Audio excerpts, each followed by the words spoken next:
गोटे सुंदर जंगल रे एक छोट शालिक पक्षी रहुला। तार नाम थिला टीटी। टीटी बहुत चतुर थिला, किंतु से सबु बेले नुआ किछि जानिबाकू चेष्टा करुथिला।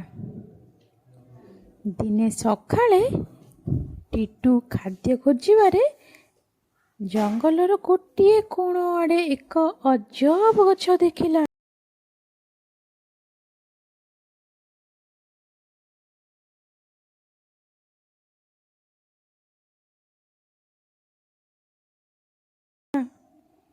से गछटी बहुत बड़ थिला एवं तार पत्र गुड़क हालुका और आलोकित चमकुथिला।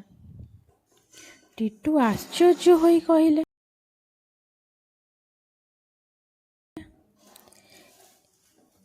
ए गछटा मु आगरु केबे देखिनी। सेही समय रे एक बुढ़ा काऊ आसी कहिला, टीटू एही गछ पाखकू जानी, एठारे गोटे रहस्य अछि। टीटू पचारिला,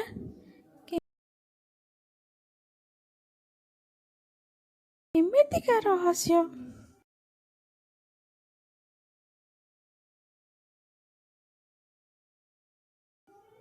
सेठू काऊ कहिला, मु जानिनी, किंतु प्रत्येक दिन संध्यारे एही गछरू मिठा सुगंध आसे। जे से सुगंधर पछरे जाइछि से किछि न किछि अजब जिनिस देखिछि। टीटू सेठू भयरे पूरा भयभीत हो गला। ता किछि समय परे आउ से डरिलानी। सेठू से कहला, रहस्य जानिबाकू हेले साहस दरकार। से सेई दिन संध्या पर्यंत गछ उपरे लुचिकी रहिला। सूर्य अस्त हेला समय हठात गछर गोटे डालरे एक छोट सुना रंगर फल देखागला। सेई फलटी को मीठा सुगंध भी बाहरिला।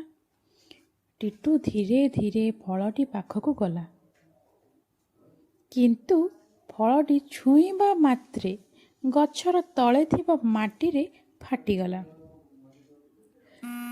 टीटू चमकी पइला। टिडुम पूरा जोर से आवाज हैला। माटी भितरु गोटे छोट माटीर पात्र बाहरिला। पात्र भितर थिला अनेक धानर मंजी। टीटू बुझीगला जे एहा कोनोसी धनर पात्र नुहे। एही मंजी गुड़िक जंगल रे सुखी जाइथिबा अंचल रे चाष करिबा पई रखा जाइथिला। टीटू सबु पशु को डाकिला। समस्ते मिसी सेही मंजी गुड़िक जंगल रे विभिन्न स्थान रे पोतिले। किछि सप्ताह परे जंगल रे सबुज गछ धानर गछ हेला। समस्त पक्षींक पई खाद्य अभाव रहिला नहीं। बुढ़ा का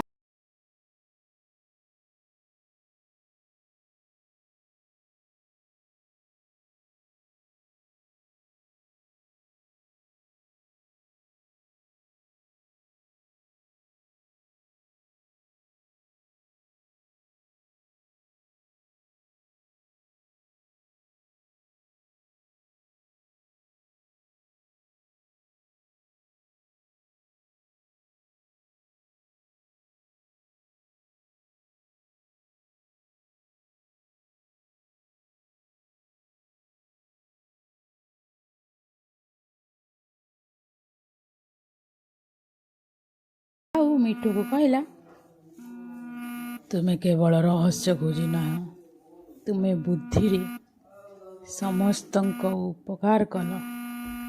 तुमको अशेष अशेष धन्यवाद टीटू। टीटू सेठू हसीदेला। एकाका खुशी हेबा ठारू समस्तंकु खुशी करबा ही सबुठारू बड़ सफलता। यह कही परस्पर भितर बहुत कथबार्ता हेले। ए भिडियो आम कौन शिखिले बुद्धि और साहस भल काम व्यवहार कले निजर सहित अन्य मानकर मध्य में उपकार हेबो। आपण मानक ये भिडियोटी भल लगे लाइक करेंगे, शेयर करेंगे, आपण मैंने नुआ थे चैनल को सब्सक्राइब निहाती करेंगे। जय जगन्नाथ।